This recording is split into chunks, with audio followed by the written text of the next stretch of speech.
بسم اللہ الرحمن الرحیم۔ اللہ کے نام سے شروع جو نہایت مہربان رحمت والا ہے۔ السلام علیکم ورحمۃ اللہ وبرکاتہ۔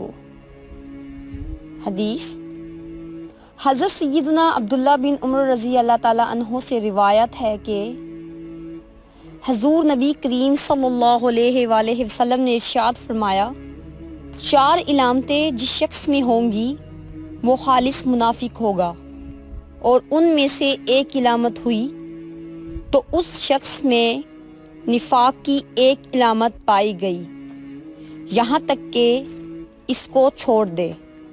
نمبر 1، جب امانت دی جائے تو خیانت کرے۔ نمبر 2، جب بات کرے تو جھوٹ بولے۔ نمبر 3، جب وعدہ کرے تو وعدہ خلافی کرے۔ نمبر 4، جب جھگڑا کرے تو گالی بکے۔ صحیح بخاری حدیث نمبر 34۔ جزاک اللہ خیرہ۔ Subscribe for more videos.